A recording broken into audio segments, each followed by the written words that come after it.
তোমাদের সাথে আমার ঘন্টুদের কিছু কথা শেয়ার করি। জানো তো বন্ধুরা, যখন হোলি আসছিল, হোলির কিছুদিন আগে আমি ভাবলাম আমার সোনাদের কিছু একটা ভিডিও বানিয়ে রাখি, সেটা তোমাদের সাথে শেয়ার করব। আমি যখন ওদেরকে রং মাখাবো বলে প্রথম স্টার্ট করি, সেই রকম একটা ভিডিও ইনস্টাগ্রামে আমি করি। আচ্ছা, ভালো কথা, ভিডিও করলাম, অনেকগুলোই করলাম, কিন্তু আমি এক চমকাই আমি বলি না, ভিডিওগুলো একবার দেখি কেমন হলো। তখন কিন্তু আমি ওদের ভিডিওই করছি, দেখতে গিয়ে দেখলাম একটাও ভিডিও সেভ করা নেই। আমি বললাম কী হলো, আমি তো সবগুলোই সেভ করলাম, কোথায় গেল? ও বাবা, ওদের এত রাগ হয়েছে, এতটাই রাগ হয়েছে, ওরা সব একটাও ভিডিওই নেই আমার। জানি গোবিন্দদের কথা কিছু বলা উচিত নয়, কাউকে কিছু বলা উচিত নয়, কিন্তু এই কথাটা আমি না বলে পারলাম না। এতটাই দুষ্টু। আর কেন এরকম করলো জানো? ওরা হচ্ছে আমার উপর রেগে গেছিলো। আচ্ছা, কী কারণে রেগে গেছিলো? ওদেরকে তো আমি সকাল সকাল স্নান করিয়ে দিই। সেদিন আমি সত্যি কথা রং মাখাবো বলে আমি বলি শোনা, আর দেখো রং মাখাতে হলে একটু ভিডিও করলে একটু লেট তো হবেই। এবার আমার বড়বাবু ডিউটি যায়, ওর রান্না বান্না সমস্ত ঘরের কাজ করবো, আমি বলি সেরে নিই, তারপরে বাপিদের স্নান টান করাবো, ওদের সেবা দেবো। এবার দেখো ওদেরকে তো আমি অনেকবার করে সেবা দিই, এবার আগে সেবা দেওয়া হয়ে গেছিলো। তারপরে আমি বলি ঠিক আছে চ, আর তোদেরকে স্নান করিয়ে দিই, স্নান করানোর আগে তোদেরকে আবির মাখাবো, হ্যাঁ? তো ভালো কথা। এবার অনেকটাই লেট হয়ে গেছে, এবার যেন কাজকর্ম সেরে এবার স্নান করিয়ে দিলে হয়তো অতটা রাগ করতো না। আমি কি করেছি, কাজকর্ম সেরে একটু ফোনে সবাইকে লাইক কমেন্ট করছিলাম। এবার তারপরে আমি এখন ওদেরকে রং মাখিয়ে ভিডিও করব বলে ওদের কাছে সব জোগাড়যন্ত্র করে নিয়ে বসেছি। এবার রেগে গেছে, রেগে তো বোম, যে এত লেটে তুমি এসেছো আমার কাছে, আবার তুমি ভিডিও চালু করেছো। এমনিতেই না ওরা মাঝে মাঝে ভিডিও করতে চায় না, প্রচুর রেগে যায়। আমি যখন দেখলাম একটাও ভিডিও নেই, আমার তো মাথায় হাত, বলি কী হলো, একটাও কেন ভিডিও নেই? আমি বললাম কিছু মনে হয় প্রবলেম হচ্ছে, থাক বলে গ্যালারিতে গেলাম। আমি তাহলে এমনি ভিডিও করে রাখি, পরে এডিট করে আর তোমাদের সাথে শেয়ার করব। দেখি না ক্যামেরাটা অন হচ্ছে না।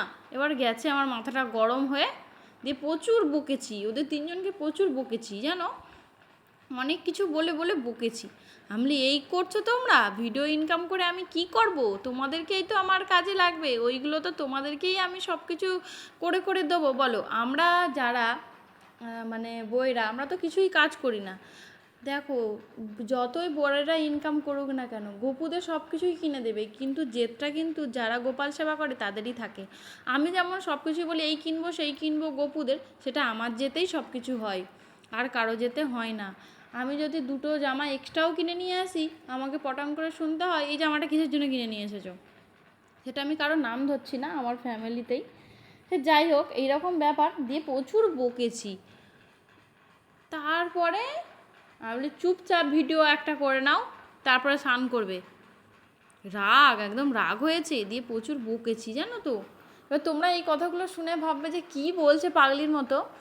এইসব কথা আমি কোনোদিন শেয়ার করি না, যাদের সাথে গোপাল থাকে তারা জানে ওদের অনেক রকম লীলা হয়, তার মধ্যে এইটা একটা লীলা। এত বকেছিলাম, বকার পরে আমারও মনটা এত খারাপ, দিয়ে ভিডিও করলো জানো, ভিডিও করে তারপরে সেভ হলো। অত কিছু বকার পরে দেখলাম, আমি বলি কী হলো দেখি, সেভটা হলো নাকি, দেখি না সেভ হলো। তারপরে মনে হচ্ছে তোমাদের সাথে আমি একটা শেয়ারও করেছিলাম। যাই হোক, অত কিছু কাণ্ড করার পর তারপরে আমি গ্যালারিতেও ভিডিও করেছি, সেটাও তোমাদের সাথে শেয়ার করিনি ব্যস্ততার কারণে, কিন্তু তখন গ্যালারিতেও অন হয়েছে, সব কিছুই হয়েছে জানো। তারপরে ওদেরকে স্নান টান করিয়ে আবার সেবা টেবা দিলাম, আবার ধোয়া মোছা করতে করতে এত দেরি, দিয়ে সোনাদেরকে ভালোবেসে যখন ওদেরকে তো দুপুরবেলা ঘুম পাড়াই, দিয়ে তারপর খাওয়া দাওয়া করে ঘুম পাড়ানোর সময় অনেক আদর করে দিয়েছি, দিয়ে বলেছি সোনা রাগ করেছে, অনেক আদর করেছি, ওদেরকে আমি বকেও ফেলি মাঝে মাঝে, আর তারপরে এত দুঃখ লাগে, কি বলবো তোমাদেরকে। না না সোনা, আমারই সব দোষ, আমি তোমাদের কাছে লেট করে এসেছি। আচ্ছা নাও নাও, আমার ভুল হয়ে গেছে বাবা, আমার ভুল হয়ে গেছে। এইরকম করে করে অনেক আদর করেছি জানো, দিয়ে আদর করে সোনাদেরকে ঘুম পাড়িয়ে দিয়েছি। তারপরে এই ভিডিওগুলো আমি বিকেল থেকে শুরু করেছিলাম, তোমরা দেখলে আমি ড্রেস চেঞ্জ করলাম। তারপরেই আমি সোনাদের জন্য একটু স্যুপ বানিয়েছিলাম, স্যুপ বানিয়ে দেখলাম এখনও সন্ধ্যা হয়নি, আর এইখানে না একটু দেরিতেই সন্ধ্যাটা হয়। আমি ভাবলাম সেই সময়টা কি করব, তাহলে রুটিটা বানিয়ে নিই। আর আমি সবসময় একটা দিদির বাড়িতে বিকালবেলা যাই, সত্যি কথা বলতে আমি না যেতে চাই না, কিন্তু আমায় এত ডাকে আর না বলতে পারি না গো। আর সেদিন আমি সত্যি কথা বলেছিলাম আজ আমার অনেক কাজ আছে, আমি যাব না। মাঝে মাঝে না মিথ্যে কথা বলা ঠিক না, কিন্তু কখনো কখনো সময়ের পরিস্থিতির জন্য মিথ্যে কথা বলতে হয়। আমার ওদের বাড়িতে গেলে না আমার অনেক সময়টা না ওখানে লস হয়ে যায় গো। ধরো আমি বাড়িতে থাকলে সেই সময় আমি একটু ফোনে কাজ করি বা খাবার দাবার করি, মালা জপ করি, এই সময়টা না 3 ঘন্টা মানে আমার কাছে অনেক সময় গো। তোমরা বলবে বাড়াবাড়ি করছে, 3 ঘন্টা মানে আমার কাছে অনেক সময়। আমি সেই সময়টা ঘরে থাকলে জামা কাপড় গুছোই বা কিছু না কিছু আমি কাজ করব, কিন্তু এত করে আমাকে ডাকে। আর পাশাপাশি থাকলে জানো তো যেতেই হয়, কিছু করার নেই। কিন্তু সেই দিন আমি গিয়েছিলাম না। দেখো আমি রুটি করে নিয়েছি, তারপর সন্ধ্যাও লেগে গেছে। তুলসী মহারানীর আরতিটা সেরেই আমি সোনাদের কাছে চলে এসেছি। সোনাদেরকে তো আগেই ঘুম থেকে তুলে দিয়েছিলাম, তোমরা তো দেখতেই পেয়েছিলে। তারপরে একে একে আমি কীর্তন সেরে নিলাম, আরতি করে নিলাম। তারপরেই আমি সোনাদেরকে এবার খাইয়ে দেবো। এটা হচ্ছে আমি সন্ধ্যাবেলায় করছিলাম সব কিছু। তোমরা ফেসবুকে দেখেছো কি না জানি না, একটা দিদিভাই আছে, সেটা হচ্ছে তাদের ধর্ম হচ্ছে মুসলিম, কিন্তু তিনি আমাদের গোপাল নিয়ে অনেক ভিডিও করে। আর তিনি নাকি মানে মাছ মাংস বলো কিছুই খায় না, নিরামিষভোজী, গোপালকে সেবা দিয়ে গ্রহণ করে, এইরকমই বলে। তোমরা হয়তো অনেকেই তেনাকে চিনো। তিনি দেখবে অনেক কিছু শেয়ার করে, তোমরা লক্ষ্য করবে অনেক কিছু কথা বলে। সেগুলো হয়তো অনেকেই আমি দেখি তেনাকে বাজে বাজে কমেন্ট করে, হয়তো এতেও অনেকে করতে পারো কমেন্ট, যে এইসব ফালতু কথা, তোকে এসে কি বলে গেছে, এই তো খাবো, এই তোকে কি বলে গেছে এই গরম জলে স্নান করব, তোকে বলে গেছে ঠান্ডা জলে স্নান করব। মানে তিনি যখন কিছু বলে তেনাকে উত্তর এইভাবে অনেক লোক কমেন্ট করে আমি দেখি। এগুলো বাস্তবে সত্যিই হয় গো। মানে যারা গোপাল সেবা করে, জানি না কতটা আমি করতে পেরেছি বা কতটা আমি গোবিন্দকে খুশি করতে পারছি জানি না, তবে যেগুলো আমার সাথে হয় সত্যি আমি খুব খুশি। মানে এই জীবনে আমার আর কিছু চাওয়া পাওয়া বলে না কিছু নেই গো, আর কিচ্ছু চাওয়া পাওয়া নেই। জীবনটা আমরা তো এই কারণেই জীবন পেয়েছি বলো, এই কারণেই তো মানুষ জন্ম আমরা পেয়েছি, গোবিন্দদের সেবা করব, মহা আনন্দে থাকবো, সব কিছু বুঝবো, সব কিছুই করব।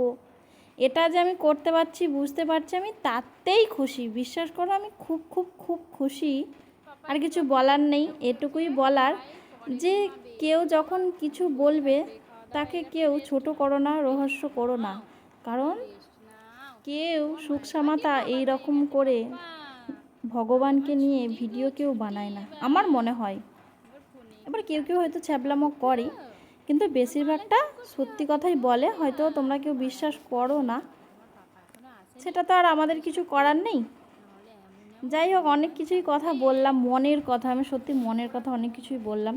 তোমাদের এই আমার কথাগুলো কেমন লাগলো অবশ্যই জানাবে। আমি আমার সোনাদের সাথে দিন রাত অনেক বক বক করি, অনেক কিছুই ভিডিও বানাই, কিন্তু সব কিছুই তোমাদের সাথে আমি শেয়ার করিও না। মানে অনেক সময় ভিডিও বানিয়ে ফেলি, তারপরে ভাবি শেয়ার করব, কিন্তু করি না, ডিলিট করে দিই বা আমার গ্যালারিতেই থাকে। এই করে করে আমার অনেক ভিডিও। আর সেদিন সন্ধ্যাবেলাটায় আমি কি করি সবটাই ভিডিওর মধ্যে নিয়েছিলাম, সেটাই তোমাদের সাথে শেয়ার করছি। আর দোল পূর্ণিমায় আমি কি করেছিলাম সেই ভিডিও এখনও আছে, কিন্তু সেই ভিডিওগুলো এখনও তোমাদেরকে আমি শেয়ার করিনি, করব যতটা সম্ভব তাড়াতাড়ি ততটাই করব। তোমাদের সাথে অনেক কথা শেয়ার করলাম, এইসব করতে করতে অনেকটাই সন্ধ্যা হয়ে গেছে, জব করাও কমপ্লিট বলতে অনেকটাই হয়ে গেছিলো। তারপরেই দেখলাম আমাদের হিরোবাবু চলে এসেছে, মানে হচ্ছে আমার বরবাবু। সবার বউয়ের কাছে সবার বরেরা হিরোই হয়, তাই না? এদিকে দেখো এবার উঠছে সিঁড়ি দিয়ে, এত রোদ গো গুজরাটে, পুরো একদম ট্যান পড়ে যাচ্ছে, তাই হাতে স্কিনই পড়েছে আমার বরটা। এই যে দেখো, লজ্জা পেয়ে গেছে, ও তো জানেই না আমি ভিডিও করছি। ও একদম মুখ চাপা দিয়ে দিয়ে বাড়িতে ঢুকবে, আর আমি সেই সময় জব করছিলাম। হরি বল, একবার হরি বল বললাম। হরি বল। হরে কৃষ্ণ। কি করেতে? জিলেপি আছে। বাপিদের তো সেবা হয়ে গেছে, রাত্রেবেলা সেবা পাবে। তুমি তো এরকমই, আমি তো জানি। হাই দেখ, আমি নাকি এরকম, আমি কি করে জানবো তুমি জিলিপি নিয়ে আসবে? ঠিক আছে, ও রাত্রিতে পেয়ে সোনা ঘুমিয়ে এমন বাজে দেখেছো, আমি যেই বলছি তাদের সেবা হয়ে গেছে বলে তুমি তো এইরকমই, তাহলে রাগ ধরবে বলো? আমি কি করে জানবো ও কিনে নিয়ে আসবে? ওকে একবারের জন্য বলেছে। যাই হোক, সোনাদের রাত্রিতে আমি সেবা দিয়েছিলাম, ভালোই হলো, সোনারা জিলিপি পেয়ে একদম ঘুম দিয়ে দিয়েছে। আমার এই ভিডিওটা তোমাদের কেমন লাগলো অবশ্যই কিন্তু জানাবে। রাধে রাধে, হরি বল।